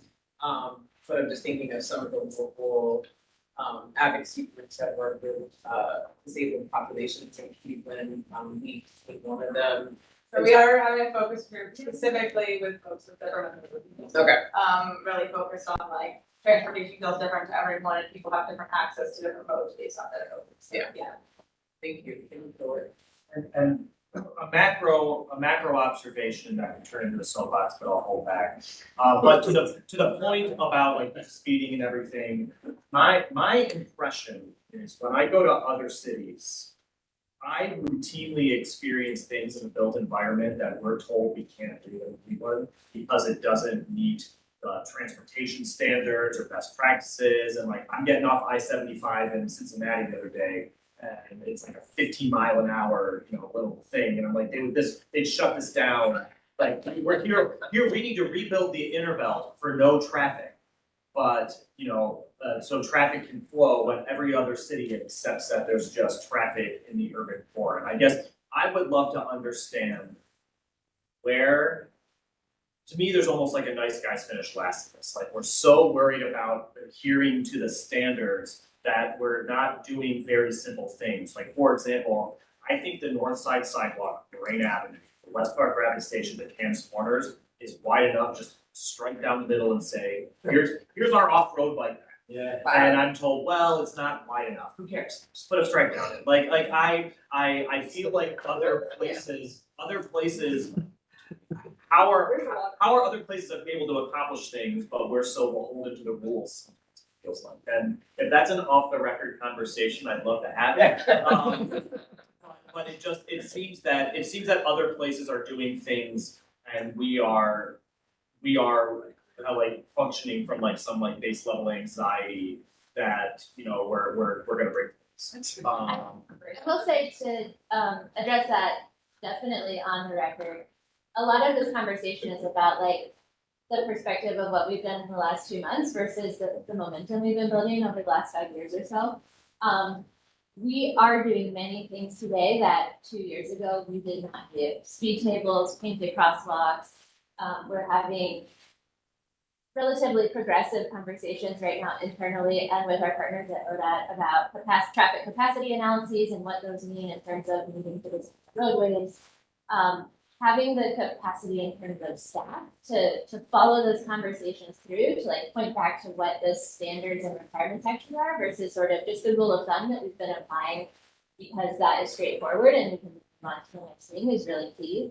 So I would say we're untangling that actively. There are things going out today and tomorrow and in the past couple of months to year that we have previously said like, sorry, we don't do that. So I philosophically agree with your perspective, and I think you'll see if you zoom out a little bit that we are really making progress in terms of doing things on the street that previously we have just not had in our Sure, and I just love us to continue that momentum, and I'll say, this week, I cursed a woman out during slow roll who was turned into slow roll, license plate JTB 1229, revving her engine with a 7-year-old kid in front of her because she felt that she was being inconvenient. So like that's who we're up against, like that is, and I worry that we've gotten to this point because the systems to be have catered to this woman and not to the 7-year-old child. So I want us just to kind of like just to push back and understand that part of this is also having to overcome like decades worth of transportation philosophy.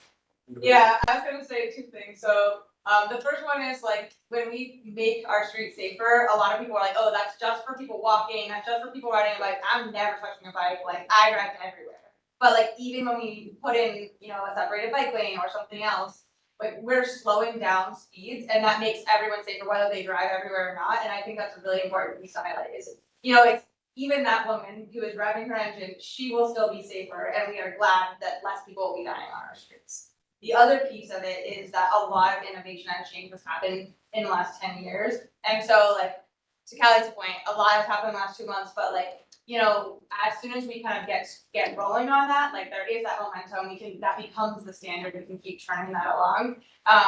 So I know it like feels a little slow right now, but I think like even coming from the city of Boston where we were, turning out quick build bike projects, and that's quick build is you're not reconstructing the street, you're not even repaving it, you are, restriping it and adding in like plastic delineators. And that's, adding in bike lanes, or you're adding in, delineators around the center of a crosswalk or whatever it is. So really simple stuff, but like, honestly, we didn't really start turning that out at a fast pace until like the pandemic came and there was less traffic on the streets and they were like, boom, let's go.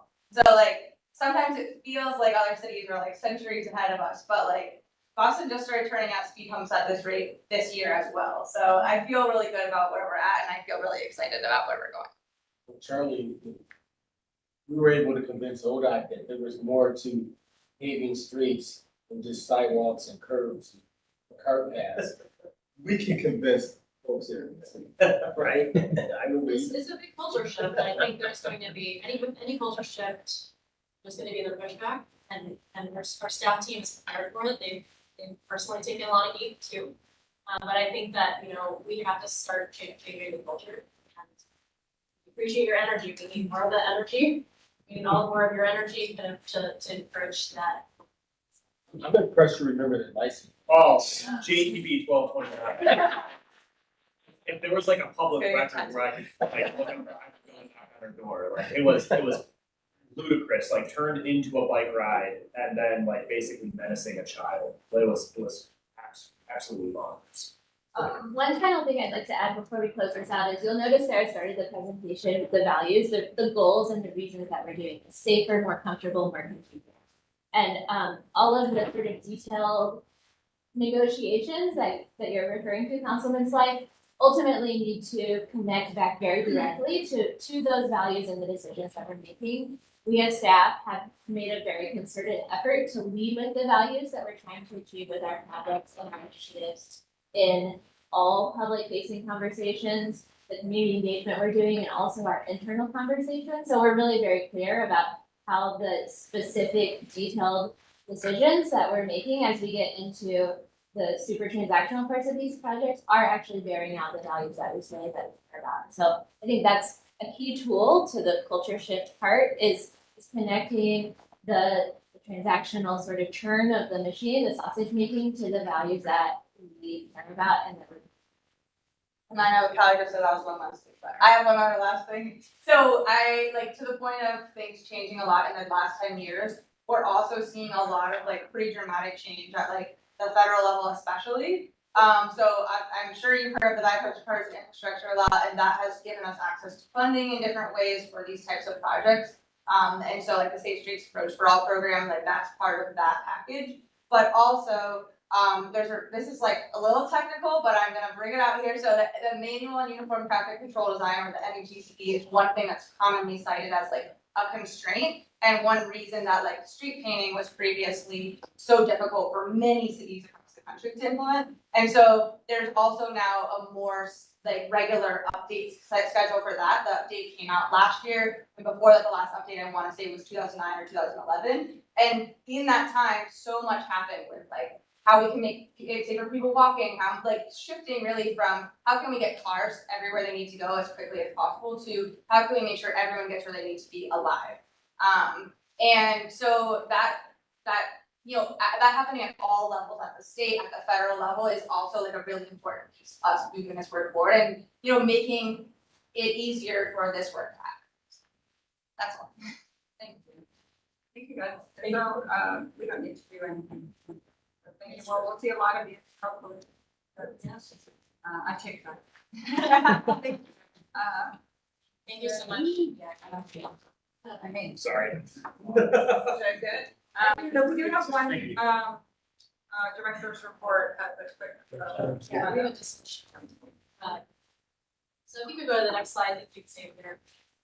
We are going to be kicking off citywide plan eventually. We're not quite there yet in terms of announcements or RFPs and getting consultants on board, and I wanted to bring before you some introductory questions. I think we're really in a buy-in period right now of trying to get this and buy-in across many stakeholders. And so I'd love to have some responses to these questions. I'll just name them out loud. Imagine Cleveland in the year 2040, which is our horizon here. What's the look, feel, and experience for residents? Are we managing decline or stable and growing? So a very macro level discussion question. What concerns do you have about Cleveland as we head for the year 2040? What are your recommendations on engaging with residents, community members, and civic organizations?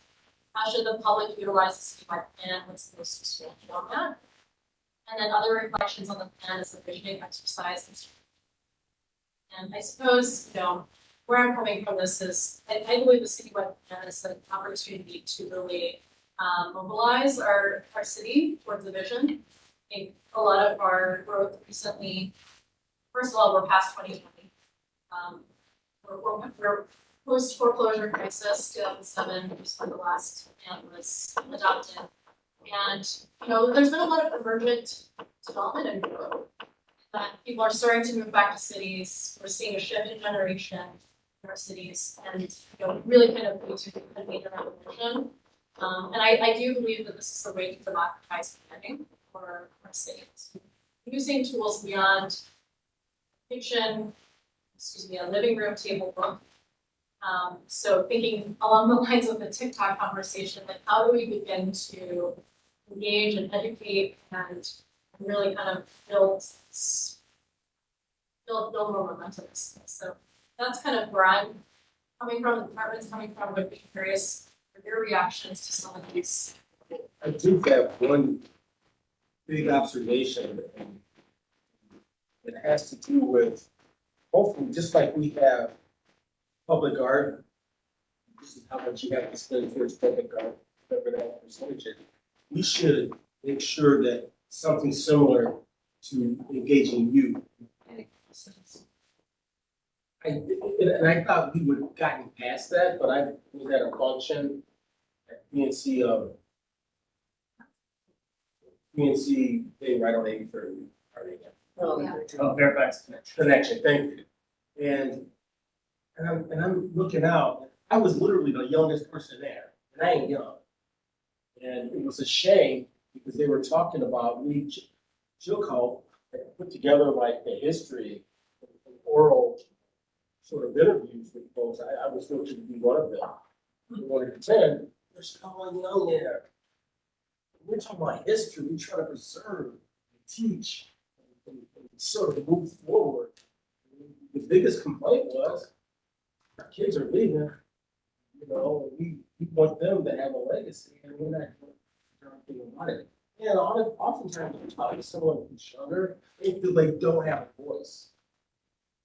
You gotta stop that, because it ain't about us, guys, it's about, seriously, about the future, about the folks who should matter. That's right. So, I'm there, not gonna keep going. Oh, that's good. I'll piggyback off that though. I'll say I feel like you see a lot of engagement in planning processes with like middle school, high school age. And I think we need to be focusing more on engaging that maybe like 17, 18 to 30, right? That's what I think is the missing piece. And the people, those are the people who are moving, who are renting places, who are starting to find things where they're gonna stay and go there. Context, my daughter will be 20 in 2040. So when she gets to that point, she hopefully won't be able to still live here. Cleveland, right? That's the goal. And those people who are 17 now will be 30, 40. Not necessarily 2040, but 2030. Something that's been on my list to talk to you about is the census. And so as we conceive of processes to get us to 2040, what are we thinking about? How can we put processes in place now over the next couple of years to help us with the census that could also contribute to this overall process? Some of the national groups that we're affiliated with at Freedom Votes, you know, like the census, like working groups are already started. And so that gives me a ton of anxiety and angst, because I feel like 2020 census was yesterday. But you know, less about the census, more about the process, I guess, is what I'm encouraging us to think about. Because it is not that far away, and I can see how there could be some overlapping priorities that come out of civic engagement processes that also contribute to the citywide plan for 2040. That's such a powerful and important thing. It makes me think that, like, is a plan like this willing to say to that, it's got some big goals around population growth for the core city by 2040? And if so, you know, how do we do that? What are the mechanisms to do that? Whether it be immigrant, you know, traction, housing. This probably shouldn't just be, let's say, like a land use plan or even like a district plan, but it's like, what are these big, important, hairy goals? And then how do we use the moments along the way? I happen to be in City Hall, we probably around the 2000 big push to pay over 500,000. What are you doing? Here. What was the population? It was close. It was like either stay over 5 or down. And then it was like a massive push. It was the tail end of the White administration. And it was hell or high water thinking about the census to get, you were here, I was here. But like, we're gonna, and we didn't make it. That's right, when we went under 500,000.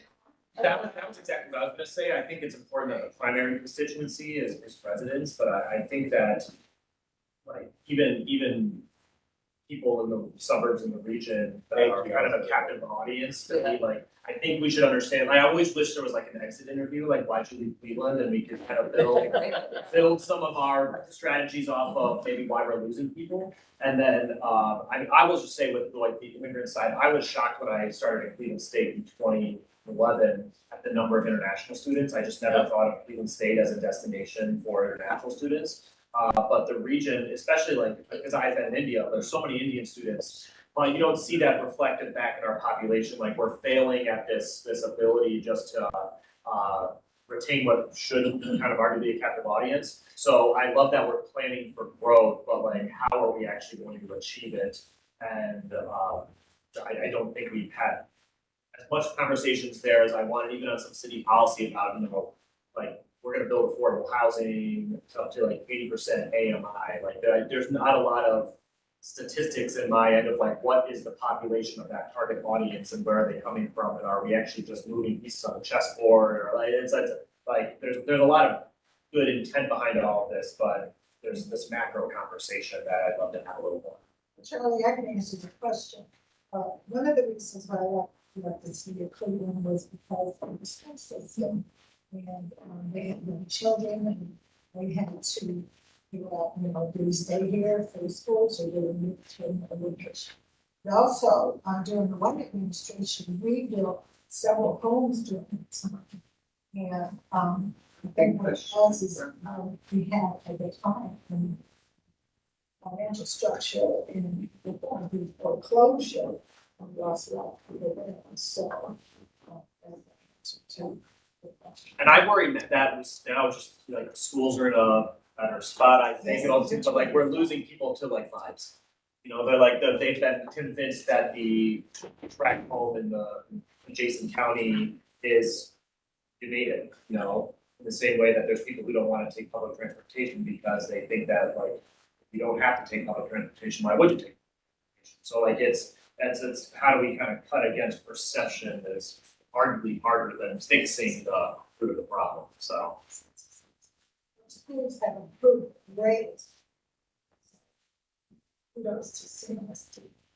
Director, is there, you know, there's a couple of threads I think I'm hearing, and I just wonder if there's like a way to codify formal advisory council to planning, right? That would have the representation of what each member of the commission has talked about.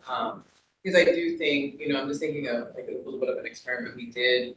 We created some artists this past weekend, and, you know, really allowing them to ideate on how best to connect to voters around this upcoming election. And I will say, like, I was blown away at some things they came up with, and I'm just like, yeah, let's do it, you know. And I think we can get boxed in, or I can get boxed in because you're rhythmic in what you're doing.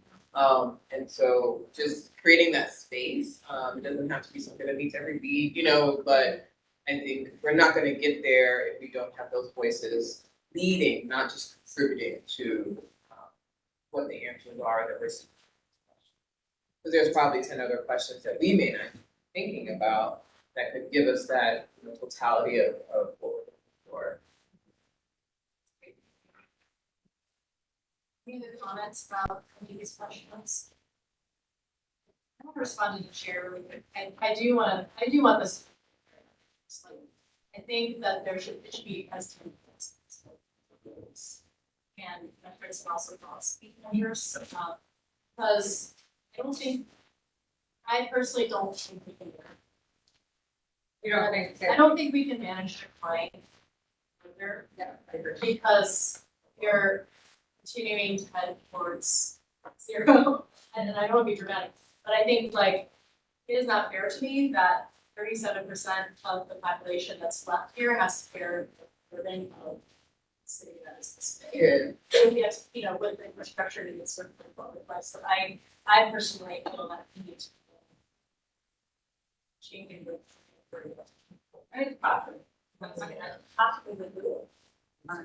It's so inextricably connected, you know, because I like Lillian's idea, like, it's not just this physical sort of zoning related exercise, because use an example.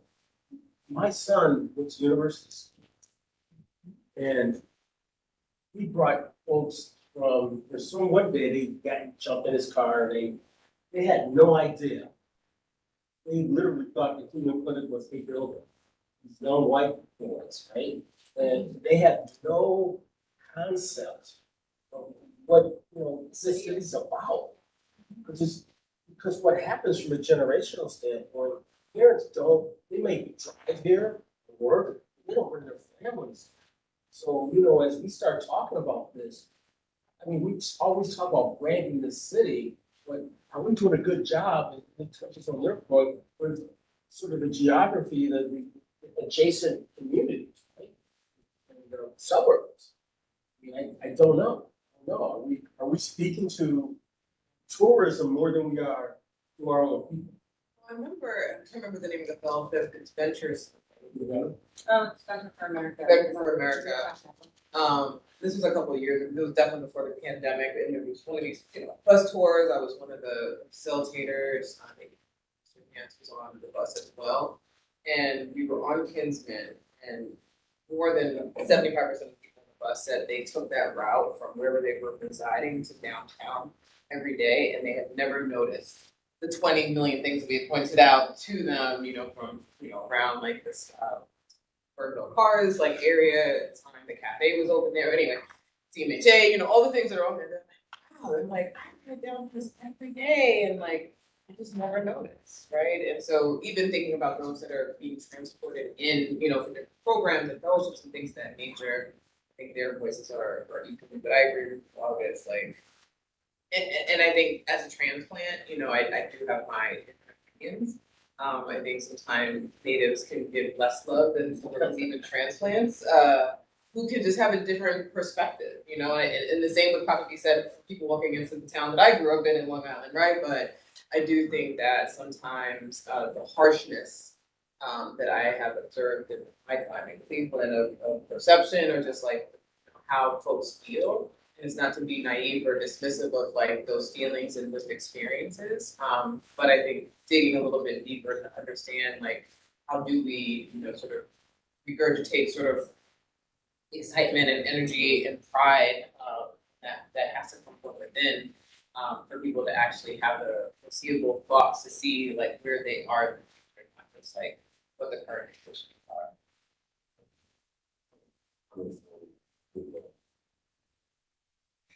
Aspirationally, especially in this context of talking about plan, is dealt with plan fatigue, in the sense that people have seen tangible outcome, massive amounts, that are either currently underway, been underway, will happen to this point, and 2040, I think.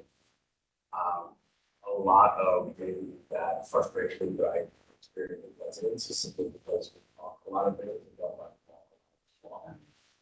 so I hope that again there is some tangible thing that people can look at, if the plan happened, it's something input, whether it's a park master plan, whether it's something in front, whether it's anything, that people are starting to see something that has really moved of substantial nature. And I think we've seen multiple presentations of things happening in small things, but a lot of people are not. Right? And I'm not saying they're not being affected by the speed tables and all those kind of things, but I think people need to see something much larger happen in that 2040 time for them to have a bit more hope about the trajectory of our city. I do also think, and I think this administration is shifting to this, is allowing all the various partners across the city, whether it's philanthropics, whether it's nonprofits or just small organizations, to be a part of shaping the city. Again, we had a meeting with the Green Space Coalition talking about this whole idea of friends of groups in parks, where shifting from this idea that you need $1 million liability insurance to plant flowers and feel great that they go to the park. Use the energy that people are caring about the city to actually affect the city. I hope the administration keys in on that and keeps doing that. And I'll speak candidly, 2040 might just be a lot more transplants. like this idea of like retention, maybe people leave and come back because other people are coming here and start to realize what a great place this is. Like, I do think there's a lot more of us that people realize that we love the city and like we, whether you've been here for 4 years like I've been, or like 7 or whatever, that could be a future of what Cleveland is, you know, whether those are both coming from other parts of Ohio, coming from the rest of the nation. I do think there is a possibility that, again, other people look at Cleveland and don't see the same things that other people see when they look. I think we should lean into that. Okay. Well, I was gonna say from a climate perspective, that's gonna be huge. Yeah. And as you know, we just got named the climate haven. In 2040, we are going to have, there's going to be climate transition in the United States. There's a and fresh it's gonna water. be happening here. And we need a progressive building code that prepares us for, we don't have that right now, and I think the building needs to be a big part. Another driver, I mean, it's emerging. It's just like, put them out there, Joy, right?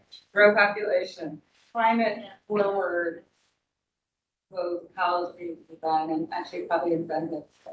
All that, so if you start there, then it will drive everything.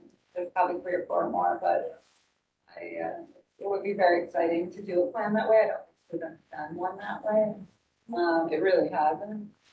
So. You know, if the world's gonna end, I wanna be close to fresh water. I don't wanna be near an ocean or a volcano. What's the Mark Twain quote that if it's the end of the world, he's moving to Cincinnati, because everything is 20 years behind? Something to that. Thank you very much. Thank you so much for your question. Very big. You know, we'll be back before you a lot, you know, with these discussions. Whereby your involvement is critical. I want to move to the next slide because this gets to Erica's point. We are going to look at the rules of the planning commission, which is our governing policies. They are 32 years old, which is older than some of our staff. Older than commission members. A lot has changed since 1992, so I would like to nominate.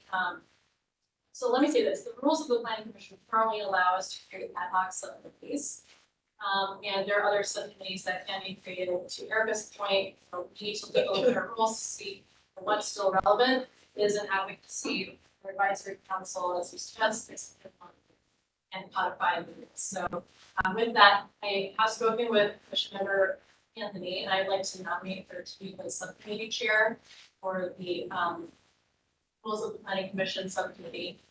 For governance. We need a motion. Yeah, we need a motion, and then I would like to request volunteers.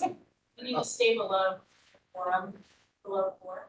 Okay. So we can like. Do you want a couple volunteers? Volunteers would be great. We'll also have planning staff from law, sort of the staff. Committees. Anybody, we'll vote all together. Anybody else would like to volunteer? I'll volunteer. Okay, we got 3. There you go. We can't have more than 3. So from a quorum point of view, so we are, unless somebody wants to fight for one of these spots. We're good.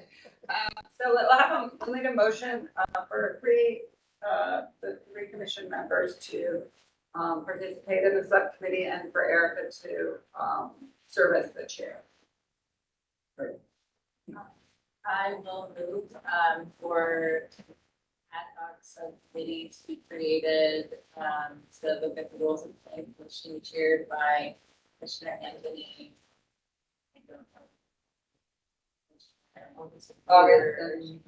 And okay. Second, call the roll. Anthony. Do I abstain? No. Yes. Fluker. Yes. Curry. Yes. McCray. Scott. Yes. McKnight. Yes. Sargent. Yes. White. Yes. Motions. Yes. So we will have probably 2 to 3 meetings, probably 3, and then we'll bring the rules back to the commission for your analysis. We recommend 3 of you, potentially just as a fact finding thing, but just remember, it might be worth having a beer with people Tony Klein, Oh, right. previous chair, 20-year member. Not put everything you say, but like, you go land use attorney, you go, like, he has a tremendous amount of experience. I served with him for such a long amount of time. Like, I saw so many cases and I didn't always agree with him, so, but, you know, that's okay. But I do think from a kind of rules point of view, he had the best understanding of the kind of existing rules. I've already started researching best practices, not just here, but Yeah. as such. I wouldn't do that. Because to me, I'm like, it matters if we can compare. Even chairs, Yeah. I mean, he chaired the commission for probably 10 years. I loved the way he carried. Director, do you all have hard copies or how? Yeah, I can bring you some. I sent a digital version yesterday, lines, but we'll send you, we can print both the original and the deadline version. Okay, good. You good? Just quickly, we've been in the news a lot. Mayor Bibb's executive order for permitting process improvements, which I had attempted to talk about last week for construction. So it got in the way, but Bedrock's master plan, development plan info session got a lot of interest. And then Signal Blue wanted a nice piece on form-based code. It's below the line now. I'll just take the box. Just FAQ and FPC, that was your line. And then there was a piece out, I think yesterday by C Magazine about the review plan, which Sarah Davis was. Slide. This is a big thing. So Lakefront Future Forum is our next step in terms of public engagement regarding the North Coast Lakefront Master Plan. So the master plan is nearing completion, but the main event will really focus on the roadway project, which is the connector. And that is both the land bridge as well as proposed reimagining of what is now the shoreway to a boulevard. So it'll be a little bit more technical, but you've put renderings and you have an interactive roadway where it's actually set up on the street with interactive 3D kind of like roadway models to help the public understand what we're needing to do with that. And speaking to this whole question about mobility, like we really are trying to push towards a roadway that is designed safely, a design state that is truly 35. And ODOT has been a great partner in helping us in that direction, and we want that public feedback just to make sure that, again, this does not turn into a here in Ontario situation where you've got huge lanes and rushing cars, but we're really trying to create that urban form connecting. That is from 4 to 7 MLC on Monday. You're able to be there. And there will be free ice cream, family friendly, and a lot of different tents available. Last point is that the Bedrock Master Development Plan will be posted on City Government and City Planning websites starting next week, as soon as we figure out posting. All public comments are due by Friday, September 13th, 2024, and we're inviting to respond to the Master Development Plan that we can see. It's still for information only. We'll consolidate all those public comments and make sure to those for you with them with Bedrock staff.